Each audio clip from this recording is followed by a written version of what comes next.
What is up, fam? Namaste and welcome back to my YouTube channel. I'm going to react to what India needs to learn from the Chinese economic crisis. Let's check it out. Much love to you guys. Tell me what you think in the comment section down below. Let's get it. Let's go. Right now, there are hundreds of unfinished apartment towers across China. Social media footage shows crowds protesting in front of the offices of the Chinese real estate developer Evergrande. Now the big risk comes from property, where developers are crumbling under mountains of debt. Analysts fear the crisis could spread throughout China's property sector and the entire economy. The Communist Party is paranoid. It is obsessed with internal security. So the question is, will the Chinese government step in and act as a backstop? Hi everybody, China is witnessing one of the most challenging economic crises in its history. The real estate market, which accounts for nearly 30% of its GDP, has come crashing down in the past 1 year. Property sales plummeted by 72% and thousands of people are now protesting in 86 cities. And now, there is a banking crisis whereby banks have started freezing the accounts of the depositors. And in spite of all this trouble, experts say that this is just the beginning of one of the worst economic crises that is to follow in China. The question is, why is China at the brink of an economic crisis? What exactly went wrong with the real estate market of China? And most importantly, what are the lessons that India needs to learn from this Chinese economic crisis? This video is brought to you by Kuku FM, but more on this at the end of the video. Bro, this is crazy. The story of China's real estate bubble dates way back to the early 2000s. During this time, China was an ultra-fast growing country. This is when the manufacturing revolution of China was at its peak, wherein companies from all across the world were setting up their manufacturing hubs in the cities of China. Before this time, China was just another agricultural nation with very little to nothing to do with globalization. So, if you look at urbanization in China, after 1995, huge chunks of population started moving from the rural places to the cities of China. So back then, only 29% of the population was living in the cities. But after 1995, you will see that the population in the cities skyrocketed to nearly 50% of the entire population. And today, 63.89% of the Chinese population, as in nearly 900 million people, live in the cities. Now the catch over here is that in China, unlike in India, you cannot own a land. So the entire land of China is owned by the state and can only be given on a lease to the builders and developers. So when so many people started migrating to the cities, the demand for houses skyrocketed. And when demand for a product skyrockets, what happens? The price of the product increases and more players jump into the market to cater to the rising demand. So not so surprisingly, hundreds of developers flooded into the Chinese market to meet this demand. And this is where we saw the massive rise of Chinese real estate developers. Now, as we all know, construction is an extremely capital intensive business. So these companies first of all took heavy loans on the banks to pay the heavy leasing amount to the state.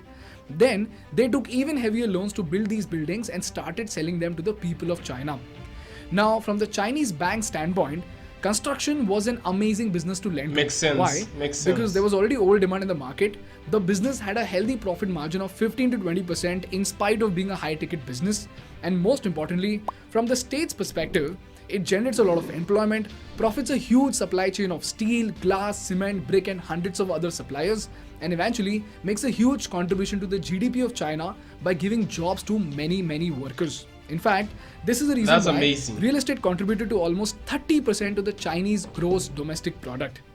This is the reason why banks kept on lending, the developers kept on building, and the people of China kept on buying houses. And due to this increasing demand, the price of houses increased, so more lending, more developers, and more sales. And this is why, ladies and gentlemen, the property boom in the Chinese economy started. As a result, the real estate prices in China started shooting to new peaks, making the Chinese cities some of the most expensive cities in the world.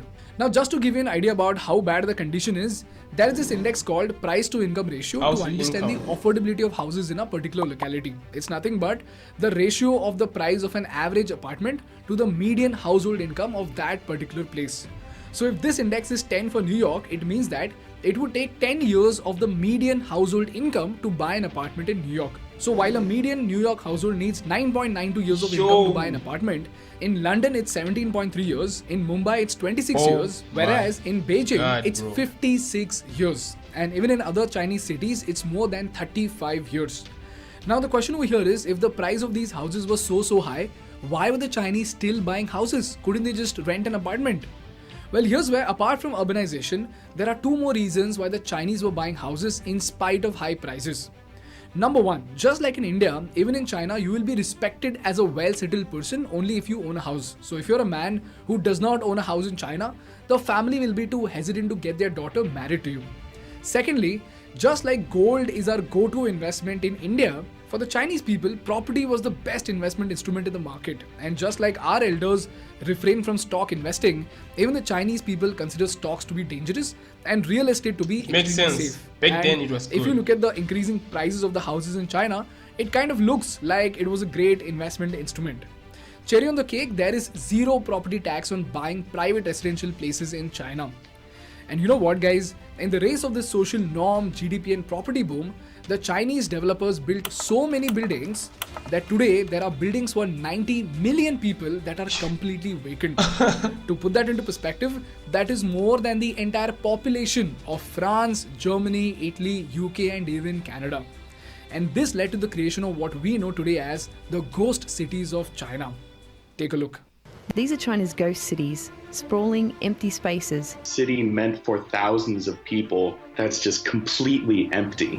Many Chinese cities constantly conducting real estate development in pursuit of GDP growth simply turn urbanization into building houses and cities. But their floor areas and increase in population are out of sync, leading to the ghost city phenomenon. And guess what? Most of these apartments are already owned by the people in the hope that the real estate prices will go up and their investments will appreciate. This is why, ladies and gentlemen, the government of China realized that they are in a super bubble where developers are borrowing dangerous sums of money to keep feeding the real estate bubble of China. So they came up with something called the 3 red line policy, whereby they put forth 3 criteria that the large real estate developers in China are supposed to clear. And only if they clear these criteria, they can extend their debts with the bank. These 3 criteria are 1. Liability to asset ratio of less than 70%, net gearing ratio of less than 100%, and cash to short-term debt ratio of at least 1. Now this is a little complex, but don't worry, you don't have to understand all this. All you need to know is that if all 3 criteria are passed, then the company can increase its debt up to 15%. And as you keep breaching a criteria, the percentage at which your debt can grow will be decreased to 10%, 5%, and then to 0%. And as soon as this announcement was done, all the real estate developers started cutting down on their expenses and started optimizing their finances. But, while many medium and small scale developers fulfilled this criteria, as it turns out, the second largest real estate developer in China crossed all 3 lines. And this company is named China Evergrande Group. Evergrande borrowed a lot of money, what we call offshore, in international financial markets. And it's probably not going to pay it back. China Evergrande is the most indebted real estate developer in China. Evergrande is a ticking time bomb, and it's about to blow up in the face of foreign investors. In other words, if this company fails, it hits 171 domestic banks in China. Now the question is, what exactly is wrong with Evergrande and why has a single company triggered such a massive unrest all across the country? Well, the story of Evergrande is pretty straightforward and astounding at the same time. The founder of the company saw the real estate wave, started the company to serve the over-demand of homes, took a ton of loans from the banks, built huge buildings and sold them and made a lot of money. But the problem was that they were growing and borrowing at such a rapid pace that it started to get more and more dangerous. And if you look at the numbers, within just 10 years, they went from a revenue of 45.8 billion yuan to 507 billion yuan. This is mind-blowing, right? But you know what, guys? Behind the scenes, they used all this debt not to complete the existing projects, but kept on funding new projects before the existing ones got sold out. So you will see that in this graph, from 2010 onwards, after they started expanding, the gap between the properties under development, contracted sales and completed projects started increasing. And as you can see, by 2021, it had already touched a dangerous level, whereby the completed projects held for sales were barely 1/6 of the properties under development. And as a result of this super fast growth fueled by a mountain of debt, Evergrande ended up crossing all 3 red lines in the policy. And now they can no longer extend their debt with the banks. And this is where, ladies and gentlemen, the chain reaction starts. Now the question is, it's just another company that would go out of business, right? Then how is it possible that a single company going down can affect the growth of the second largest economy in the world? Well, here's where you need to know about a category of companies that are said to be too big to fail. In this case, if you see, Evergrande is not the only player to get affected. They are yet to pay bills worth $100 billion to their suppliers. This includes steel suppliers, cement suppliers, paint suppliers, trucking companies, brick suppliers, and thousands of other vendors. And now that these supplies won't be paid, it directly affects their suppliers and their balance sheet. Secondly, the banks that have given out loans to Evergrande, they cannot get their money back unless all these Evergrande projects are sold out. But as we saw, most of these projects are still under development, and the news of Evergrande has already sent shockwaves across the market. So now no one is going to buy those incomplete apartments, right? And what's even worse is that since these incomplete projects cannot be completed without more loans, even the people who have paid for the apartments cannot get their house or will lose their money altogether. And you know what, guys? These angry home buyers are now waiting on as many as 1.6 million apartments. And many of these people have also taken out loans, and now all home buyers are threatening not to pay mortgage on their loan at all. And if they don't pay the banks will have to write down $220 billion of mortgage loans, which will put them in a disaster. It's affecting everything. Fun fact, mortgage loans account for 20% of all loans in China. So you can imagine how bad the condition is. And you know what? Evergrande did not just borrow from banks, they also raised billions of dollars from the common people through bonds. And now even those people will lose money. And the most insane fact of all is that as of October 2021 itself, 2/3 of the top 30 Chinese property firms have breached at least one of the metrics in the 3 red line policy. Which means more defaulting, more companies going out of business, more defaulting customers, and more loss for suppliers, and ultimately the collapse of one of the biggest sectors of the Chinese economy. This is the reason why there is so much chaos in China. Now what remains to be seen is how will the Chinese tackle this crisis and how will it prevent itself from a catastrophe. Mr. And this brings me to the last part of the episode, and that are lessons that India needs to learn from this Chinese economic crisis. Before we move on to the lessons, the first thing we need to learn from this Chinese crisis is that investment instruments driven by mindless social norms will often cost both the people and the economy heavily. In this case, the Chinese definition of a well-settled person got a ton of debt piled up for the Chinese people in spite of the sky-high prices. So you see, in spite of it not making any economic sense, because of the social construct, it has now put millions of people's lives at stake. In our case in India, the same thing happened with FDs because we outright considered FDs to be safe because of the social norm without understanding inflation. Similarly, the mindless purchase of gold is now hindering our economy. So take a step back and assess whether your instruments are backed by calculated strategy or just mindless social norms. Number 2, piling up of debt of any company might showcase accelerated growth in the beginning, but with today's volatile, uncertain and chaotic market conditions, it comes at the risk of everything falling apart at once. In our case, just like Evergrande, the Adani Group is taking up a huge amount of debt. And like I said in the previous episode, it sounds both risky and genius to me. And as much as we must vouch for Indian businessmen to prosper and become the pillars of our economy, we must also keep an eye on the implications in case they start defaulting. And just like China had a huge supply chain, banks and people that got affected, if a huge business group in India starts defaulting, even our economy will face troubles. So be careful with that. And thirdly, with China being a monopoly with solar components and cobalt, because the Chinese banks have curtailed the lending, the cost of these trades to India might actually keep increasing. So keep an eye on your solar and electric stocks.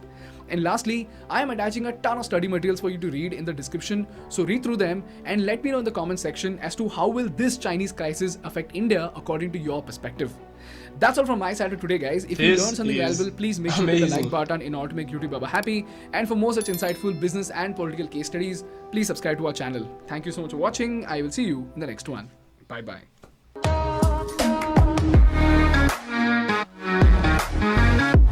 I will definitely put the link of this channel in the comment section if you guys haven't actually subscribed yet. But I mean, that was interesting. And there's a reason why I don't like talk in between, because some people might want to get, the whole story first before I give mine, and it's good to do that. You can also start, saying some stuff before you get everything, and at the end you'll be like, oh, I was wrong at this, I'd already given my points and I was wrong. So this is true, you know, like when you start just going up and up and up and up and up, I don't know if they were not checking this, but this was clear, you know, as the construction was too much, you know, with the houses that have not been finished yet. That was clear, like there was supposed to be a change or a balance of all of them. You know, they had to move together so that even the people, because once the people start to protest like this, it means everything is going to go down. And if a big company like that, you know, is causing issues, it does not work alone. Like what he said, it has suppliers. You know, they need to pay those people. If they can't pay the bank, they need to pay those people. They need to pay everything. So all of that is being affected. And I mean, if you're going to pay those companies 100 billion, then, you know, if you don't pay them, then it's going to stop, right? So the whole thing will collapse eventually. And this is what he is saying, like India needs to learn from all this, you know, these Chinese economic crisis. Like he's saying, the Adani Group it's been mounting a lot of debt, right? And he did say that it's genius and it's scary at some point, because if it starts to go down, you know, it will drag a lot of things and a lot of people down as well. But if it is well calculated and everything is in line, then it will work out. It will work out. So I like this channel, man. It gives a lot of information, a lot of insights in, you know, about all of this, and that is good. Much love to you guys. Tell me what you think in the comment section down below. I would love to hear that. But for now, take good care of yourselves, and I'll see you next time. Take care. Peace.